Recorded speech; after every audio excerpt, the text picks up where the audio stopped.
Grand rising, everyone. Ellie coming to live. Spirit and coffee. Got my coffee here. So yum. Okay, let's get started. Reading the Emerald Tablet, Alchemy for Personal Transformation. Dennis William Hawk, and a really good book. Highly recommend that you read it. Super, super helpful to understand how to apply. Hey, Betty, how are you? Haven't seen you in a while. Hey, Christina. How to apply alchemy to your life? How do we start to apply these concepts to our life? So, pretty good book, and I highly recommend that you read it. Of course, I'm reading it as well. It just takes longer because I talk a lot constantly and giving interpretation.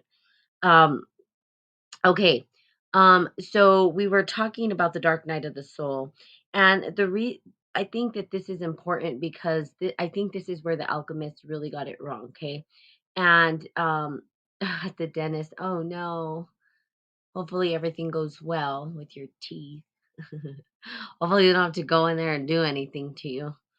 Um, so talking about the darkness and understanding what the dark is, because most people equate dark to evil and all these things, and I think that this has been the maybe one of the biggest mistakes that we've made. And I do want to write um why that has come to be, and I think that that'll be part of when I go to get my PhD and all that stuff.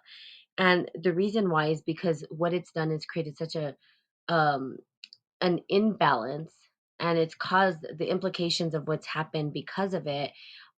We see the results of that. So there's this imbalance of too light, not enough dark. And now we're trying to figure out how to work with darkness, which we never had before. And now that we're afraid of it, we're afraid of the darkness. The dark night of the soul, of going through these very, very hard times. But the reality is, we go through these things regardless if we want to or not. Nobody in this world doesn't go through some sort of suffering or transformation, because in the transformation and transmutation, the suffering does arise, it does occur. And we call this the bad thing. We call it a bad thing only because we don't know how to move through it, only because no one's taught us how to move through it. Instead, they told us to suppress it, right? Which did happen in the subconscious mind. So basically, what happened is, as our consciousness of all these uncomfortable feelings and emotions would arise, right, into consciousness, they would say, don't let that rise into consciousness. Put it in the subconscious mind. Suppress it. Pretend. Don't cry. Be happy. There's no room for anger and all these bad energies. All we want are the good energies. Well, we put that in the subconscious mind, and what happened is it went latent. We couldn't see it, and at the end of the day, there was still a consequence to that. The consequences being that people were sick, people got sick, people were stressed out, they had anxiety, they were trying to suppress it, they were living lies. I mean, we see this everywhere. Well, what lies were we living? Well, we were just living lies that we didn't have darkness, that everything was supposed to be perfect, right? We had these perfect families and the white picket fence, and we know that that's not reality. That's not how it works. But we lied to ourselves, right? And if we go back in history, people did that, right? Even on TV, they would act as though life was supposed to be perfect, right? We have the Disney effect with the way families are supposed to work. Well, it doesn't work that way. That's not the reality. The reality is that there was some dark stuff going on behind closed doors, and it wasn't being brought to attention. Okay, and I hate to say it, I'm gonna bring it up, but this happened with the church, right? Hey, Larock, there were these individuals that were doing some horrific crimes to children, right? Pedophiles and stuff, and it was happening in closing. So those are the things that we don't want to bring to the surface, but we can't heal them until we bring them to the surface. Why was it happening? What was going on? Talking to the priest that was actually um, committing these acts, and saying, what is going on, where did that come from, psychologically, what's going on, and healing the consciousness of these individuals, because they were probably in that predicament. Maybe their family did that to them, and that's what they knew. So you just don't understand that, or don't know what the story or past story is. Why do we have psychopaths? Why do we have all of this weird darkness, and we're afraid of it instead of seeking to understand it? Now, the darkness isn't just about that. And I think that's the issue that we have right now, is when we talk about corrosion and we talk about all of that, we tend to forget that it's an important part of transformation. Those dark times we go through are the it's scary, but when we get through it, what happens? Well, we find our greatest joy, right? After things decompose, new life is sprung from it. And the best way to see this is with fungi, right? When we look in nature. Again, alchemy is about natural law, looking at nature. When we see fungi, right? The mushroom people, the mushroom world, which is amazing. Oh my God. They say mushrooms have consciousness. I mean, it's really kind of cool. And when we look at the fungi underneath and how it decomposes, mushrooms will decompose and break things up. And we're afraid of that, right? Even we're afraid to even eat some mushrooms. We're afraid we'll die, right? Because what do? They eat the poison, they break down, they decompose it, and then what do? They make it into something meaningful and good again. They take all that's good, they metabolize it into something else. That's what we do with our body, right? Even when we eat, we're metabolizing and we're expelling all the things that aren't good for us, and we're taking in all the nutrients that are good and our cells need to feed us. So it's the same thing, but we're afraid of it, right? We don't want to look at it. We want to pretend as though it doesn't exist.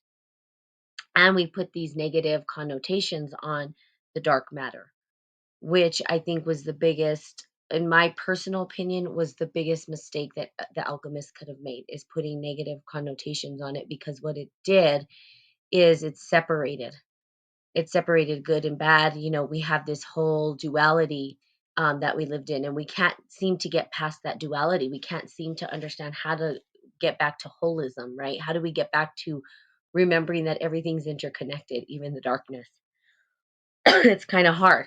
And then we point fingers instead of seeking to understand. And let's just think about Canada. I just want to kind of think about that for a second, right? Canada, my friends, like, all of the convoy and everything that's going on, and we'll make it relevant to what's happening. And I don't watch the news. My friend's just telling me about this. I don't know what's going on in the world unless someone tells me, or I see it on Facebook, of course. Well, she was telling me about Canada. I had no idea what was going on. And what I told her, and this is it, because this is human nature. I said, if they can keep it peaceful, right? If they can keep everything peaceful, and they can show them and demonstrate that they're not going to fight back, but that this is a peaceful demonstration, no matter what is done to them, then they win. The second that we lose that, right? The second that we drop into that, wanting to harm another, the second that that happens, we lose it, right? And then it gives them a reason. You see, they're crazy. But see, there's that fragile line between our consciousness, right? Our monkey mind comes in real quick, and it happens in an instant. And then what does it do? Well, then we just become part of that dialogue.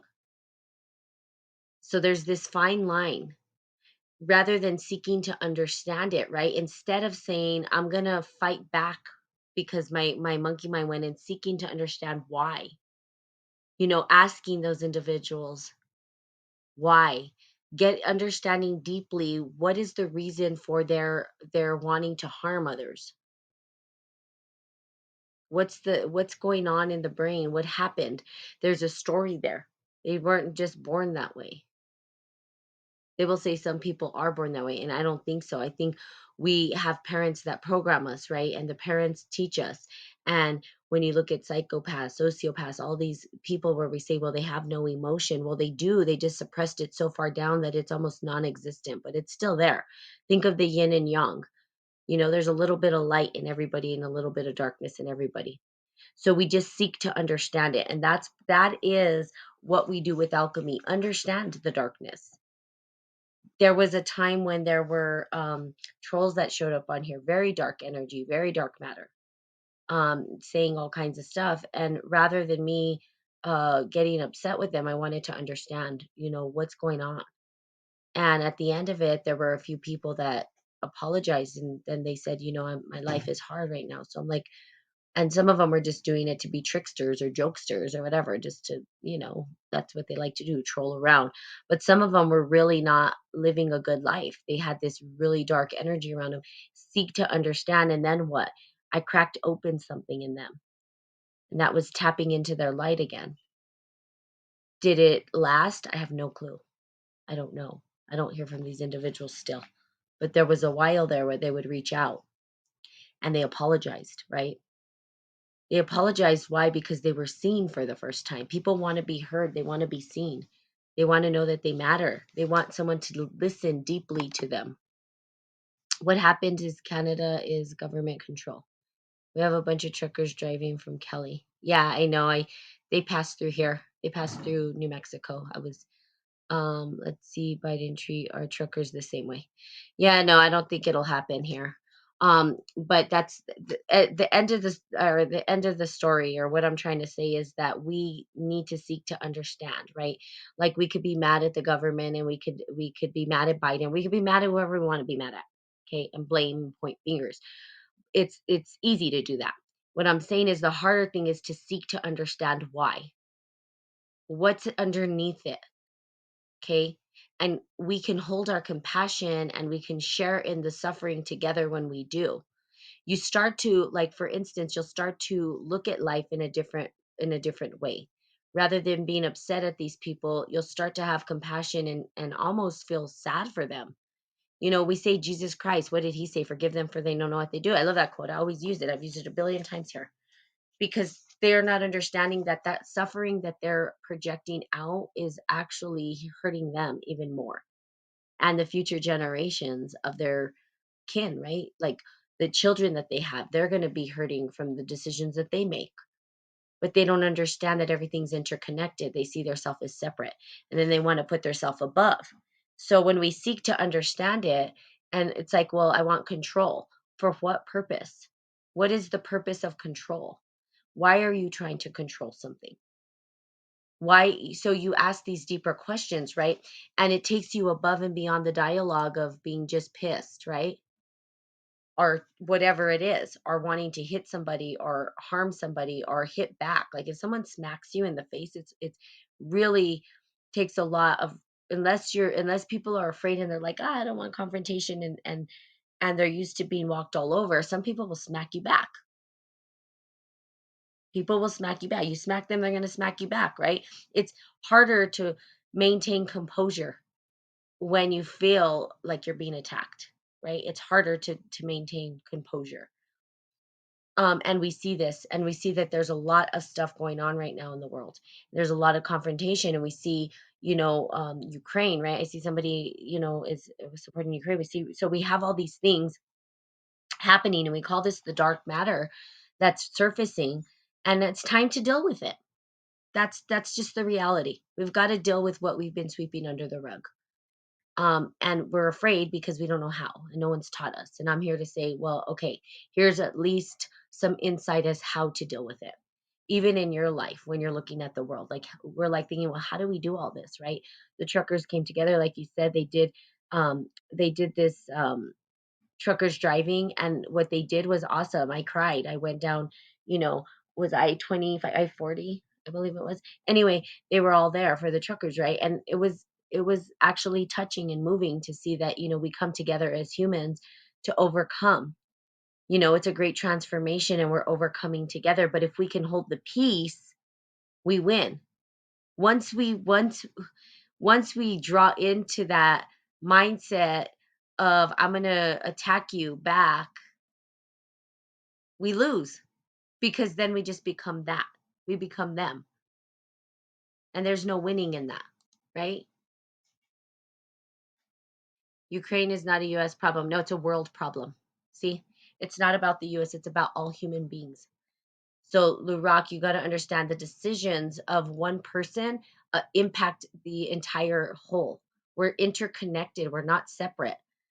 And that is the reason why we're in the situation we're in. That's what I'm trying to say. We've separated the dark from the light. It's not our problem, sweep it under the rug. Well, the reality is the implications of what's going on there will have an impact on us regardless. Even your decisions have an impact on the whole. And we see this when we look at physics, right? Quantum physics, even classic physics. We can say both have a cause and effect, right? We know that in classic physics, when we talk about motion, if I push something, there's some kind of outcome. So it doesn't matter if we think it's not our problem, it is, because there's a ripple. As soon as he dropped his mindset into the phase of somebody else, it rippled across. Okay. If we don't say that it's part of us, then we're lying to ourselves. If we just turned our faces and act as though it didn't exist, this is exactly what I'm talking about. We want to turn from the darkness. We want to turn our face instead of seeking to understand. Why? Why is this guy going in and he's causing all this chaos, right? Why? For what purpose? What's the reason? Power, control? But it does have an impact on us. Okay. Yeah. And nobody said anything. Okay. And so, yeah, again, this is not about who did what or what did what. This is about us looking at the darkness, right? Okay. It's not about who said this or the US murdered this. We've been doing this for years. That's the way we are. And what I'm saying is, if we can hold our composure and we can not fight with, not fight back, but hold a space of love and compassion, changes the dialogue. But if we don't, we circulate the same storyline. You see, we become that. We become that, if that makes sense. Okay. So and I see, Lurak, you're trying to bring it down to the microcosm, and I'm saying stop looking at the microcosm. And I say that a lot on Spirit and Coffee, because if you don't, you're you're not going to see the bigger picture, right? There's a bigger picture at play. It's not about US and this person and that person, the Muslim. Okay? We have to look at both, right? You had said before about embracing both the light and the dark, right? Yes, embracing both light and dark, absolutely. Okay? So it is the truth. It is the truth. I'm not saying it's not. I'm saying that in order to get out of it, we need to rise above it. That's what I'm saying. I'm not saying it's not true. I'm not saying that we haven't done it. I'm not saying that we're not dark. I'm saying we need to seek to understand the dark. Okay? We need to understand it. We need to understand what it is. And if you don't, okay, and let's say I don't know, and that's totally up to you. You don't have to. This is not obviously, I don't work that way. You have to embrace the dark. I will tell you there's a consequence if you don't look at the darkness and don't seek to understand it. And the consequence is that you're going to hold it inside of you, deep, deep, deep in the subconscious mind. And it's going to play out either way. Can't get away from it. There's no getting away from it. That's the issue, is that we have not faced it. We have not looked at it and seek to understand it. Even in physics itself, they don't know what dark matter is. They don't know what dark energy is.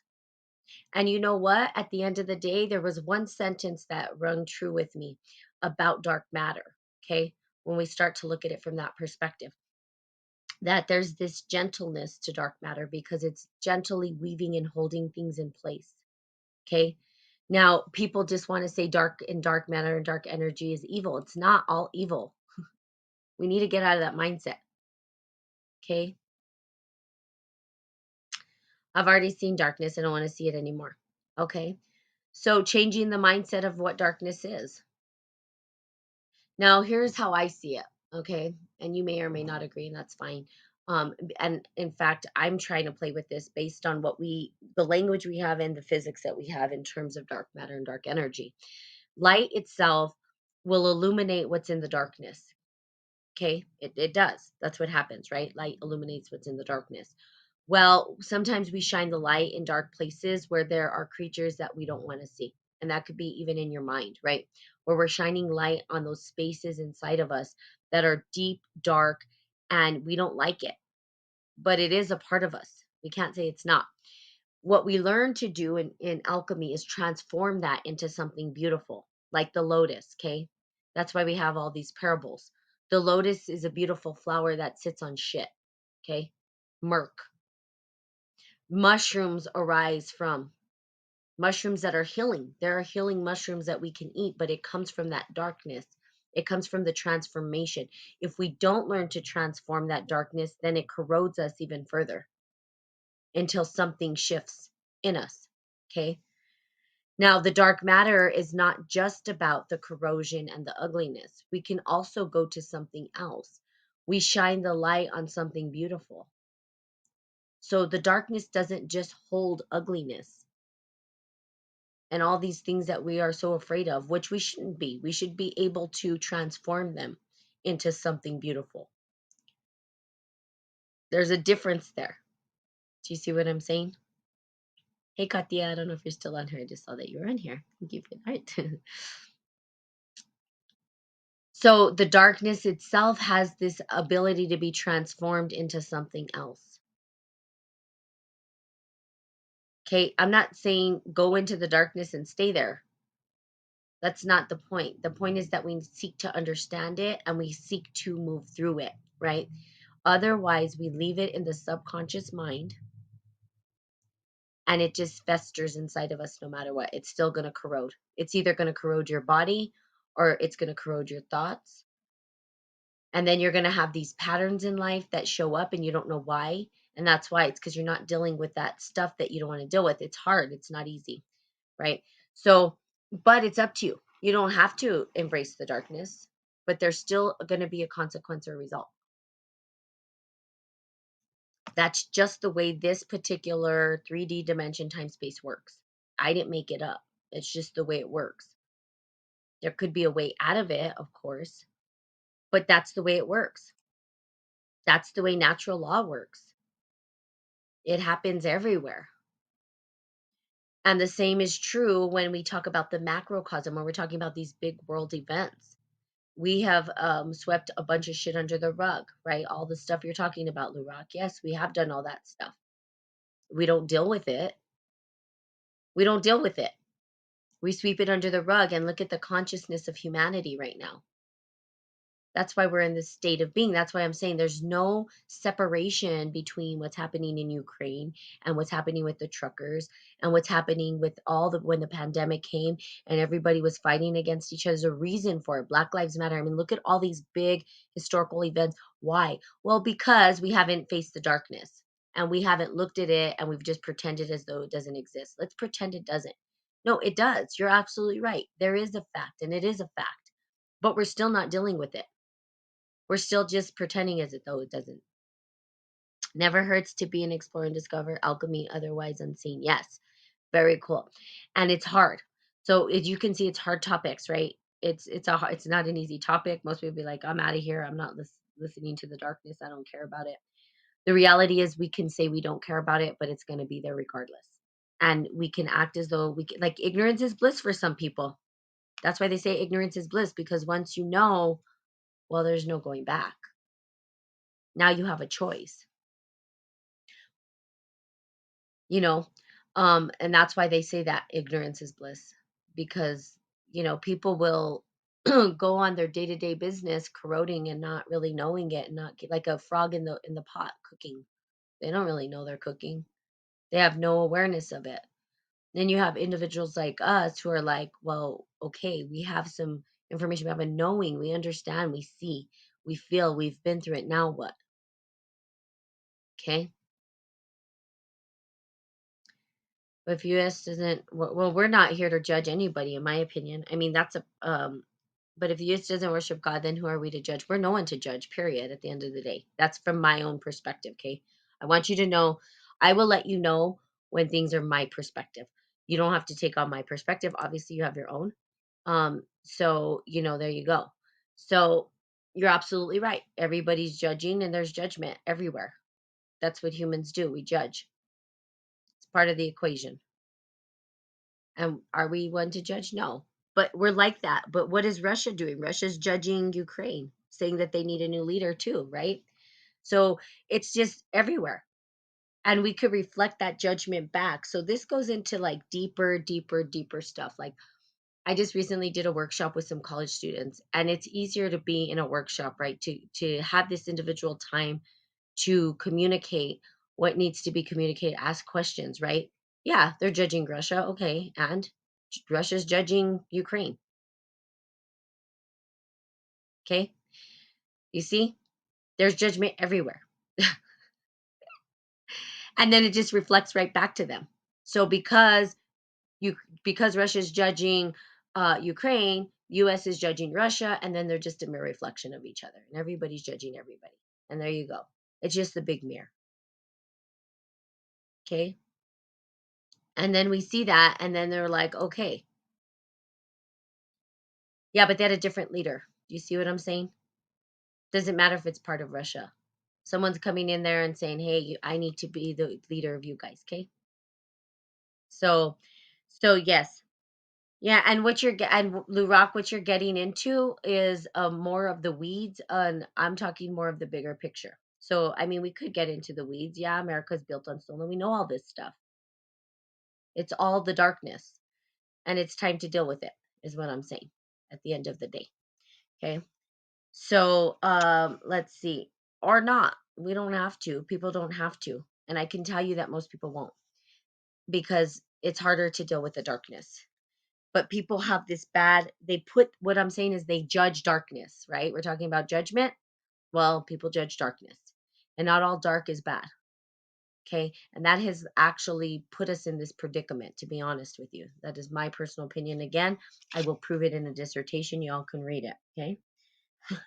I may come up with a different answer. Who knows? My thoughts change all the time based on what I read and know, right? As I expand consciousness, I expand my scope of understanding, things start to shift. And that's what I do. And that's what you do, right? You expand your consciousness to understand a little bit more. But understanding the external world really is, it's important, but it's more important to understand your internal world, right? Like your darkness, what's going on inside you. Some people don't want to do that. But if we all did, we'd all be healed and we'd love each other and we'd be hugging instead of at war. But, I have hope for humanity that we can do that one day. We can all just hug each other. No, instead we pull out guns and blow things up. And I don't know. We're weird. We're a weird species. That's all I'll say. Weird species. Okay. Okay, so let's look at this because we're talking about the black stage. I want to read a little bit if I can here. So as long as the black stage is manifest, the dark woman prevails. Notes, okay. And that is the first strength of our stone because releasing subtle feminine energy gives us the power to the adept, the alchemist, viewed purification as a kind of spiritual conception and eagerly looked in the milkish liquid that formed on the blackened decay matter of any sign of color for a new hope. The philosophical putrefaction is nothing but a corruption and or destruction of bodies. Um, for as soon as one form has been destroyed, nature introduces another form into its stead, which is both better and more subtle. The blessed signal of putrefaction is known as the peacock's tail. And we see that, right? The peacock is one of the symbols for alchemy, the brilliant colors that float on the surface. So we can see the decaying matter like the peacock spreading its tail. Um, for the practicing alchemist, it was long awaited indication that the divinely inspired process of fermentation had begun. Psychologically, the peacock's tail symbolizes the appearance of true imagination or inspiration during meditation. Here's the deal. So we have the peacock's tail, and we talk about the transformation. Yeah, the phoenix is another one. Nightfire, absolutely. Where we look at the transformation of things. Now, here's the deal. This is actual. This is natural law. This is how it works. And we see it even in the narrative of cosmology, where they talk about the Big Bang, right? That's their worldview. Their worldview is that there was this Big Bang and all that. Well, what we see when we start to look at cosmology and how it derived, we see that helium and there was nuclear fusion and we see the explosion of stars and then we are in our fourth, they say, stellar evolution in terms of the big the implosion of a star, right? So a star gets to a certain point and then it explodes and all of that matter has to recreate, it recreates new material. So it's weird because that's what the alchemists call like the three, right? Out of two came three. And we see this in life too, with man, women come together, have a baby, or you see how it works with plants, right? They're seeded and new life springs forth. So there's this thing that kind of happens and new materials created and made, which is kind of cool. And so that's what it's talking about. Even in the darkness that we're living in or the craziness that we're living in now, as we start to work through that darkness, new material will come, new structures are designed. Right now, humans are going crazy because they don't know what to hold on to. They don't know what the structure is at this point. Okay. And so really kind of cool. Fourth stellar evolution into the next. It makes total sense now. So the fermentation of Jacob Boehm, the life of the German mystic Jacob, was one of a constant fermentation. He was a peasant, a boy who received only rudimentary education before he was an apprentice as a shoemaker. Though at an early age he began to show qualities that would distinguish him. He was known as the introspective, imaginative lad, totally lacking in ambition and worldly pride, with a dreamy face and a poetic nature, who began powerful visions at an early age. The boy was said to speak to plants and animals, like Balinese, to know foreign languages without having studied them. Perhaps there were forces above at work in his life since he was born. Once, while he was still working as an apprentice, Jacob insisted that an angelic stranger walked into the store, took his hand, calling him by name, told him to remain pious, for the time is coming when the world shall marvel at you. The stranger also told him to have comfort and instructions through the misery, poetry, persecution, which were in store for you, because God loves you and gives you his grace. Shortly afterwards, Jacob came across some alchemy books and immediately recognized the operations they described were spiritual in nature, and he started using chemical terms in translated spiritual sense. Okay, so he used those terms in a spiritual sense. So we understand that alchemy is a spiritual happening. Um, Alchemy, it's funny you talk about alchemy right now to people. People are starting to come on to the word alchemy, but they still believe that it's turning base metals into gold, and that's that is the chemistry part of it, but that is not the true nature of alchemy. It's a spiritual happening. It's an understanding of the spiritual energy that moves through us, and how do we transform it and transmute it. We have so many processes, so many beautiful cultures that have already, they have a process that already works, and that information has been torn away from us. Nobody, they don't want to give it to us, because if you remember who you are and you remember your power, they lose power. By they, I mean the higher ups, right? The one percenters, if you will, lose that power. So of course they're not going to give us the information. And we see that it's resurfacing in these scrolls and these temples. Well, what did they do? They went and bashed up the temples because they didn't want us to have the information. What was the information that was there? It was telling us that we have the power within us, and it gave us a process on how to tap into that power. But when you start to tap into that power, you become autonomous, right? You become this your own authority.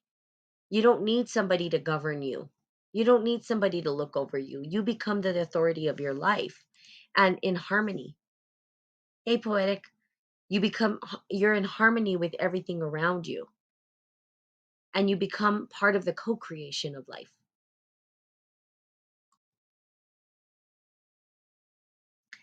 So there we go, right? And we're looking at it. And so trying to understand, like, well, what does that mean for us? Well, go back to these ancient texts. Hello, Ashwinder. Is it Ashwinder? Singa, where are you from?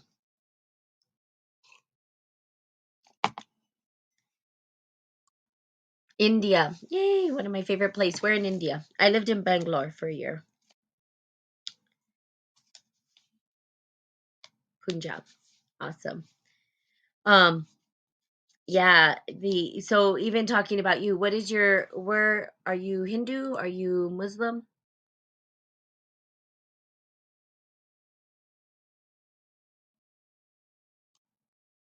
You're Sikh. Ah, Sure, you could jump. I typically don't take people in, but let's do it. We have Sikhism. Go ahead and call in. I'll invite you in. You could talk about the spiritual process that you have, which is would be awesome. See, we have all of these processes in place, ancient processes, and we just what have we done? We've just hid them, right? Um, we've hid them from everybody for a purpose, right? So we have hey Kumar, I think Kumar's on here. We have the Ayurvedics, right? Ayurveda. We have the Vedic texts, we have Buddhism.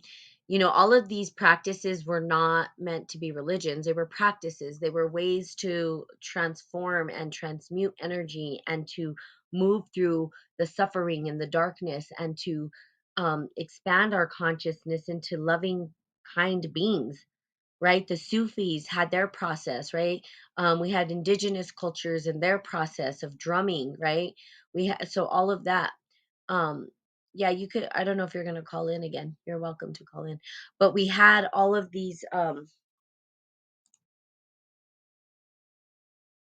That's what the true religion is, right? Okay, let's see. Yeah, let's see what you have to say. We're going to invite you in. Hello, Spirit and Coffee. Hi, how are you? Yeah, I'm good. What about you? I'm doing well. I was waiting for the turn. I thought you'll hop me on after a while, so I was calling from the beginning. So now I'm here. Okay, awesome. So tell me, you said you're Sikh? Yeah. Okay.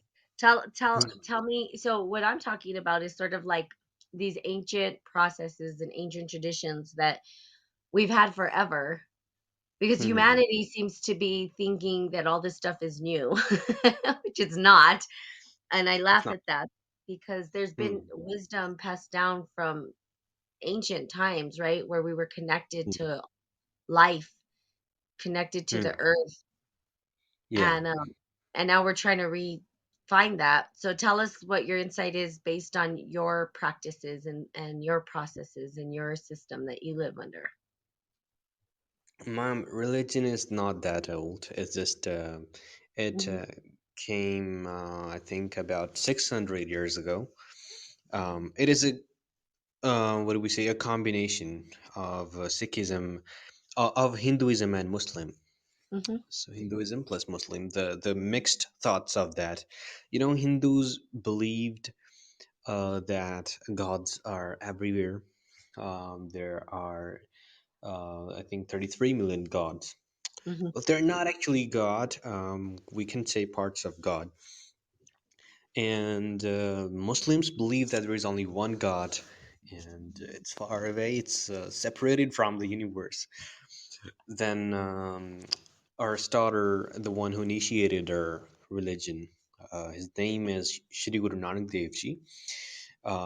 He combined the both things and tell that okay, Muslims are right, there is one God, and Hindus are also right. There are lots of parts of it that are everywhere. So he combined that it's one and it's everywhere, and he resonates with the panentheism. We call it panentheism. Hmm. Hmm. Hmm. Yeah, but the practices which you were talking about, like they're in the Hinduism, right? But like you were saying, they're not the religion. They are to lead a better life. But I think to lead a better life is the true religion. That should be Hmm. the goal of one, to explore everything of the life, and yeah, yeah, that's it. Yeah, no, absolutely. So the practices, right? And that's what I was talking about. And these Hmm. ancient, so when I say they're ancient, they are. When we think about Yeah, Muslim, right? When we think about Hinduism, well, those are both very ancient very practices. old. They're very, very, very old, right? And we see that there was some beautiful things that were ingrained in it. Today, Hmm. which it's funny, and here's another thing. I'll get on my soapbox, I promise you. Hmm. It really, the triggering thing for me, okay, is that we in America.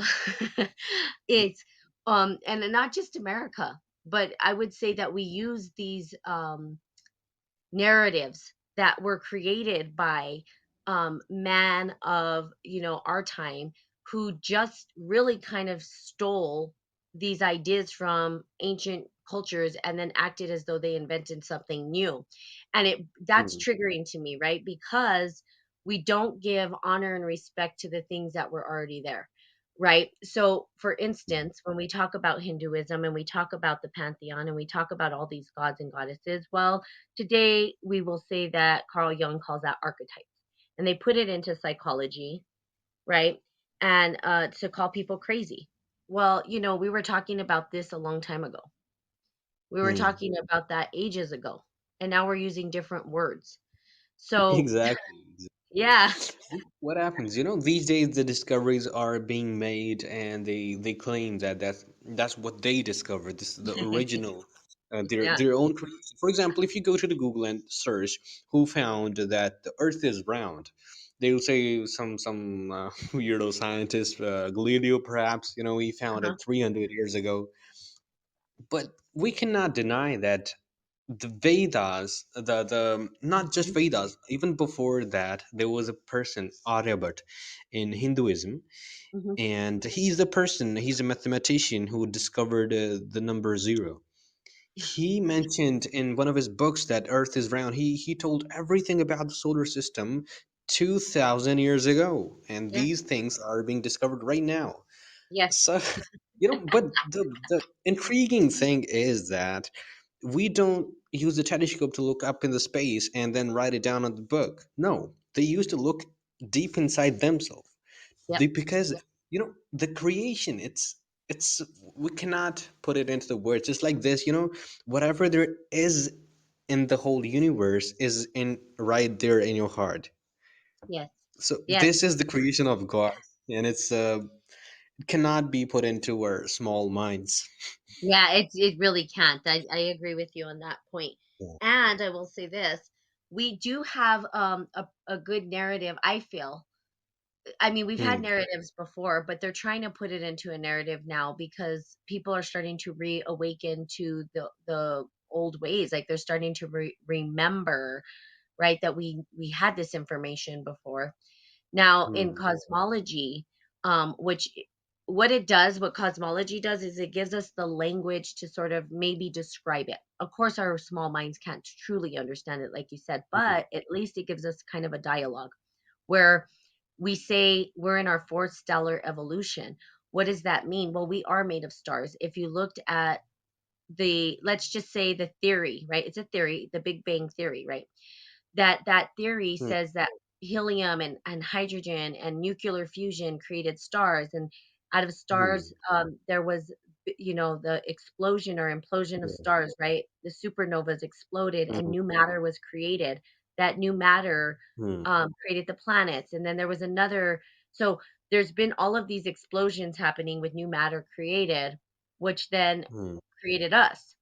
So you're right, the Yeah. cosmos are within us and we are with it, and looking Hmm. within gives us the answers. So that narrative has been very helpful. Now, I'm sure that narrative came from, again, ancient texts. It's not something new, and we haven't But discovered still, it. What we're doesn't Yeah, matter how much we read. That isn't even a 0.1% of the universe. The sure, more we walk towards it, the farther the destination becomes. yeah, It's absolutely. Yeah, it's abundant. It's abundant. Exactly. It's never. And Hmm. the biggest thing, and then I'll let you speak. But the biggest thing is that we don't understand, and this is where I get really frustrated. That's what I was talking about before you came on here, is that we don't look at the dark Yeah. matter. We dismiss the what our our universe, Hmm. right? You said that's like a little than 1%. Well, we're looking at all the light. What about all the darkness? We could Hmm. never comprehend all of it because the dark Yeah, matter never. exists. Yeah, never. Right? Yeah. And so but we make it wrong. We make dark matter wrong, and that was kind of what I was speaking to. Anyway, go ahead. I'll let you talk. No, I was finished. I was just adding something up. Hmm. So you said you used to live in the Bangalore for 1 year, and Uh-huh. how come you came here? Like, what was the purpose? I actually went to study there, at Christ College, in Study Koramangala. in India. Uh-huh. Uh-huh. Why? Why not? I love India. I didn't wanna leave. I always tell people I don't wanna Honestly, leave. Oh, yeah. the Yes, really. I Indians are trying to immigrate to Canada, to America, Australia for the better future. Oh, I don't know And why. You guys have a beautiful culture, huh? and and the people are beautiful. No, the culture is beautiful, but the system, the government, I uh, know. is not. I know. I know. We I feel understand. that the education is. Mhm, Go ahead. mhm. And the competition is really hard here. The syllabus, they kind of put a lot of stress on the students. They Mhm, force mhm. them Yeah. to do the all exams, so it's really overwhelming. In the developed countries like yours, it's pretty simple. There is more practical work, and we just have to attend the college for 3 4 days, and we can work part-time, we can complete our assignments, so it's properly organized. But in India, it's all over the place. Mhm. Yes, I do know that. Yeah, Um, so not yes, and everybody can go through this system. I agree. And there's a lot of Mm. maybe pressing issues, and there's a lot. What I see there is that Yeah. everything is in your face. There's nothing that's, I mean, it's all there. You get to see it all. In Yeah. America, everything's Hmm. hidden. So the Yeah, dark stuff, that's all that's true. hidden. And America still remains secret for a lot of countries, but mhm, India's not. no, Everything is transparent. Whatever there is happening is right in front of you. that's right. It's all in your face. And Mhm. that's what I mean. I love that because it lets you look at what reality is, right? What is the reality? And it's the truth. Yeah. There's the truth Hmm. is there, right? So we hide things, right? So the biggest thing when I was there is when I came back, because I was there for a year, then when I came back I was like, why is everything so perfectly clean here? I was like confused. And they're like, I was like, did they wash the streets here? And then my mom's like, what are you talking about? And it's because with India, everything, there's trash, there's everything is everywhere. I It's like, okay, but that's beautiful, Hmm. right? In my No, but opinion, because are you talking about Bangalore here? The yes, Bangalore. Bangalore is, I think, the best city in India. If you think that that is full of rubbish, then what about cities like Mumbai, Delhi? They are Yes, even pathetic. yeah. I've gone and I went everywhere, right? You Mm. go everywhere, you see it all. But the thing is, it's beautiful. The culture is beautiful. The people were happy. You Yeah, know, it's so beautiful. Yeah, yeah. So I love India, exactly. and it was one of my. I met the most amazing people. I still stay in contact with them, um, and so for me, it was one of the best experiences I've ever had in my entire life. To be Yeah, honest. the people, I cannot deny this fact. This is undeniable that people are really good, of very good nature. They're willing to help all the time. And like, it feels like whole India is our family. We're living wherever we go, everyone feels like a family. That's right.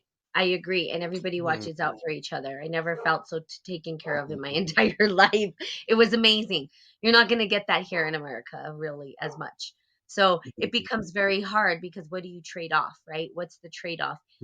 For me, that connection to people, that authentic, loving kindness is more important to me than competing and having all this craziness that we have in America. So there's a trade off there, but there's beauty in both. I'm not going to say there's not beauty in both. So there is beauty in both. Yeah, Um, yeah. so You know I, what we are doing? go ahead. The countries, first world countries, they provide us environment, and we, as you know, the Indians are immigrating in high number, and like innumerable people are immigrating every year. So we're creating environment there. Like Yes, someone, they call Canada as mini Punjab yes, because there are a lot of people over, and we're developing such environment over there. good, That's and awesome, it would and I be love it. relief for India as a that the population would be decreased, and it would be easy for government to deal with less number of people. Yes, that's true because there is a high number Hmm. of people.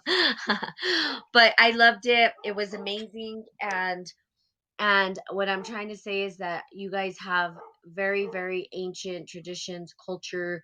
You guys have, I mean, it's amazing.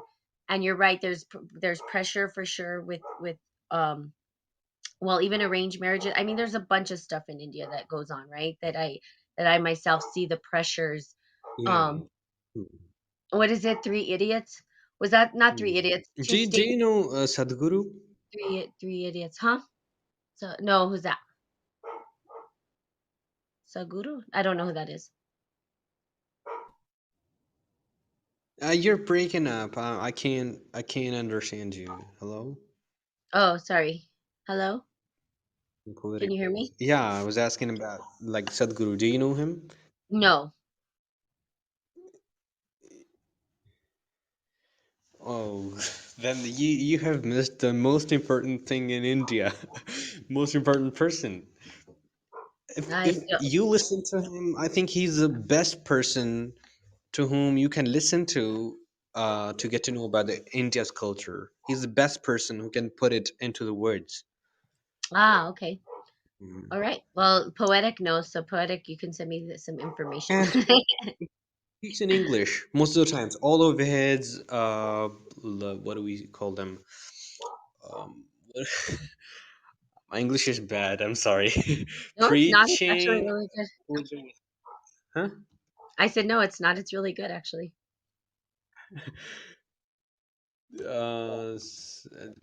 Yeah, all of his lectures they're in English, and yeah, you should definitely listen to him. Okay, I will. I will do that. I will watch and listen.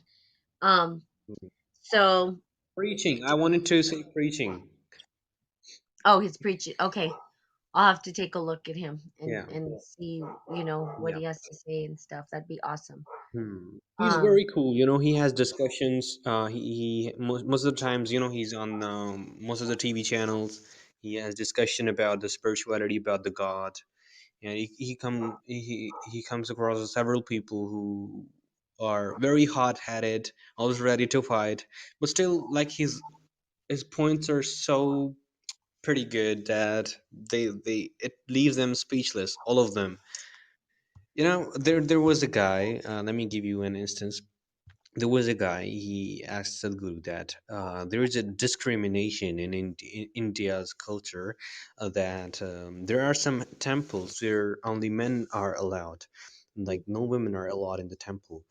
Mhm. So that time, everybody, they started applauding him for putting up such uh, a wonderful question. He said that in the very confident voice.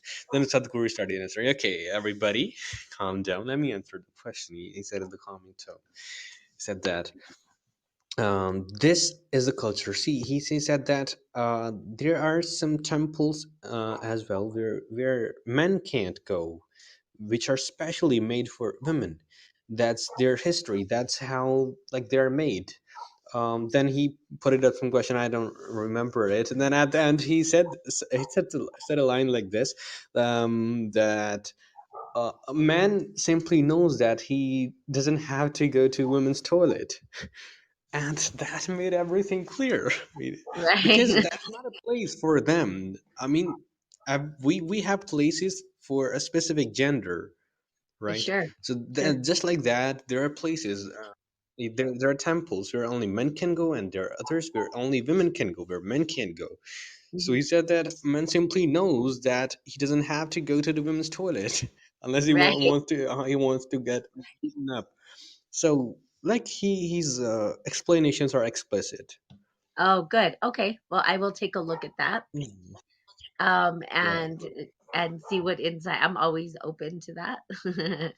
um, and since you're the one who's and poetic are like, yes, he's good. Okay, so I'll listen and see what insights. Um, Hmm. Yep. let's see. Oh, poetic wants to come on too. Let's see. So you're graduated, right? Oops. I think I got poetic on. Guess I didn't. Did I? I don't know what happened. Yes, I well, for me, oh, let's see. We're gonna bring poetic on. Greetings, my dear. Hi, how are you? Good. How are you today? I'm doing well. So Poetic. Sadhguru, he's like an Indian mystic, and he's traveled the world, and he preaches Hmm.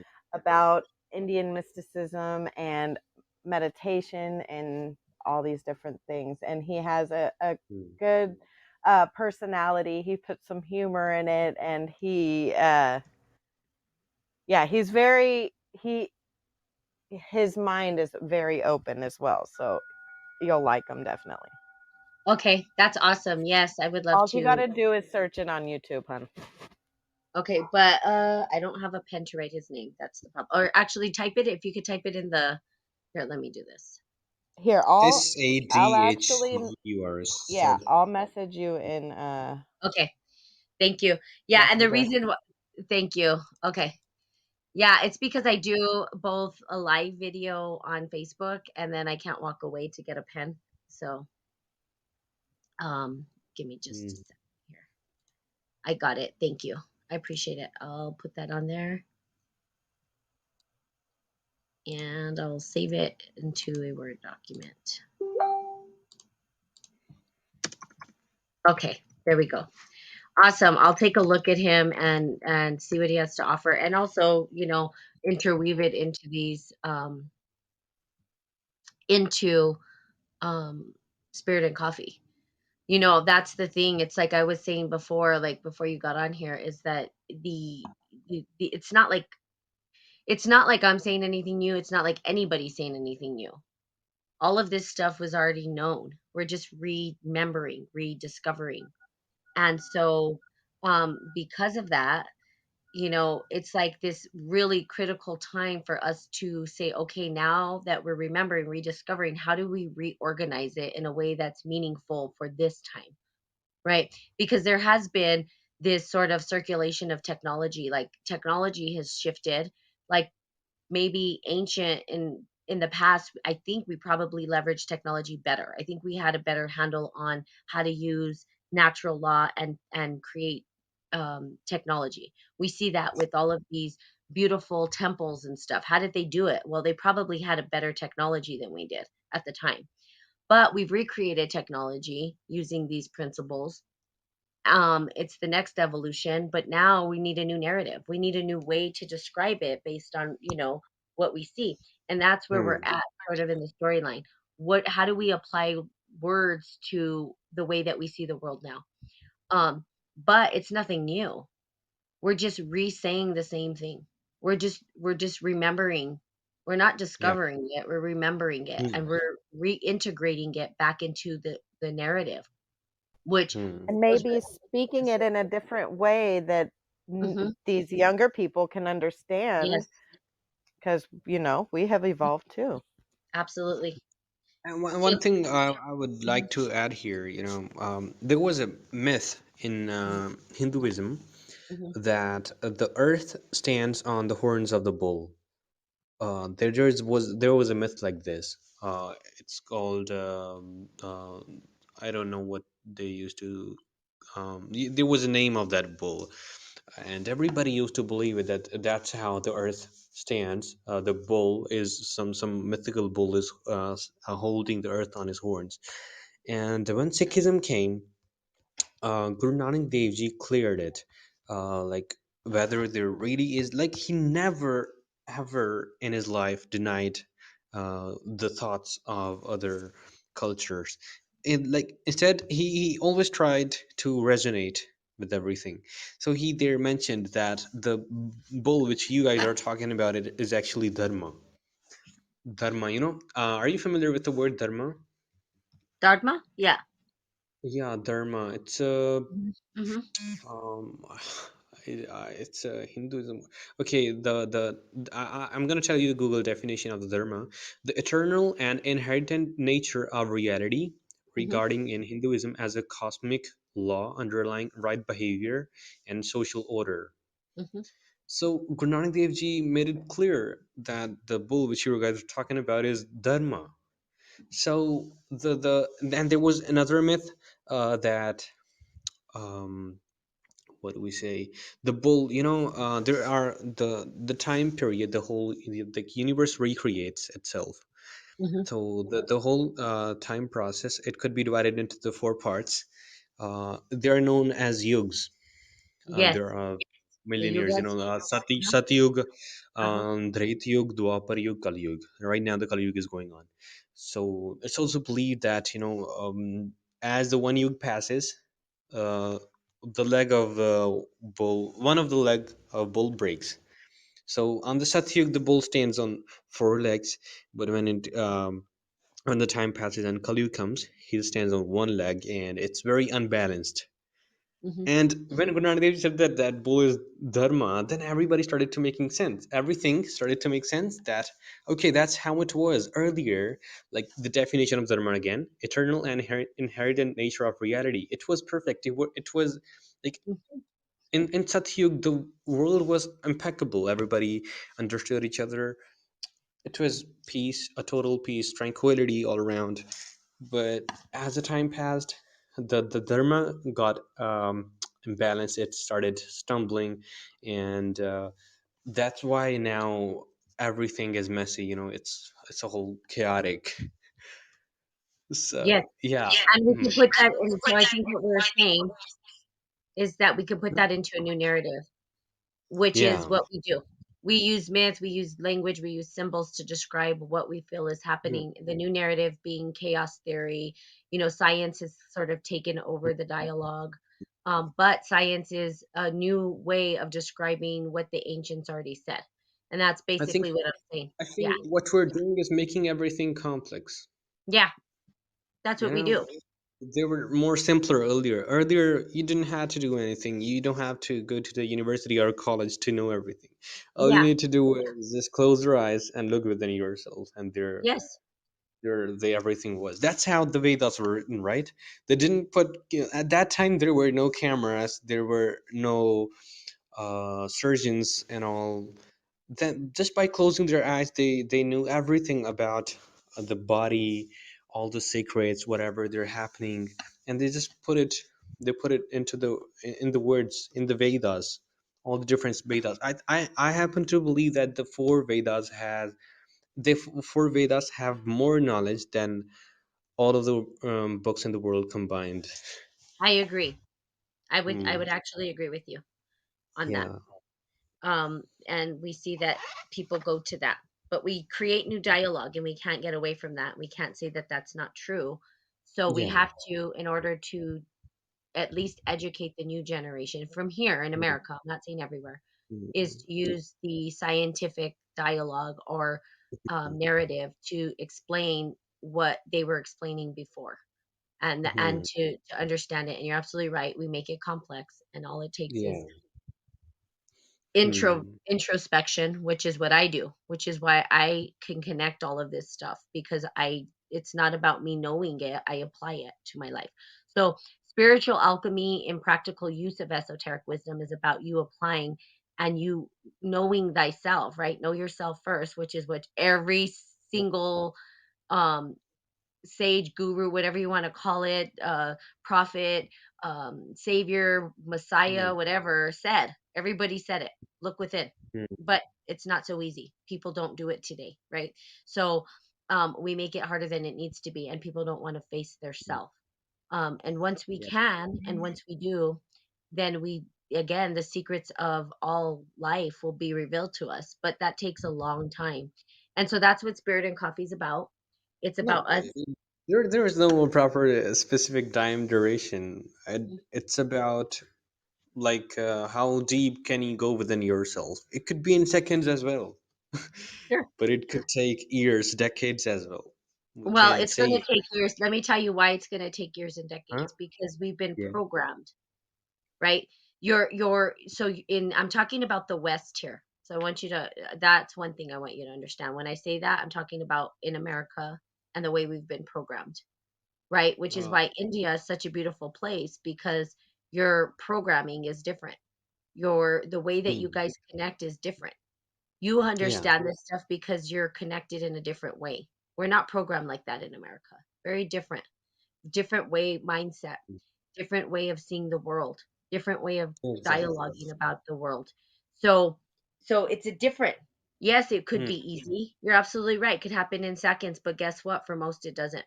Most people are ridden by anxiety here in America. They don't know how to get Hmm. past those narratives, you see, and they don't know how to get past the dark matter. They're afraid of the dark. There's all these things, these layers that we've built up in traumas that have been built up, where India has a different consciousness.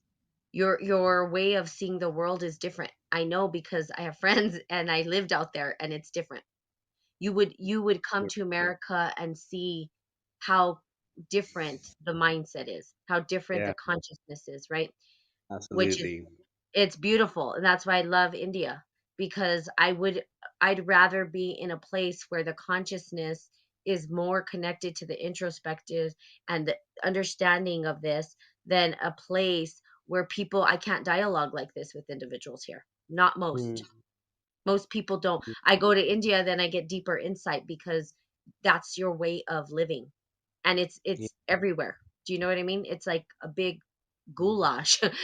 It's a big, there's temples everywhere. You turn around and you could be a Hindu, and then you could be a Christian, and then you could be a Muslim, and everybody's just there. It's like this big, you could be a Sikh, you could be you could be a Buddhist. I mean, all the temples are Yeah. there at your Yeah. exposure. It's not like that here. Yeah. It's very, very vanilla.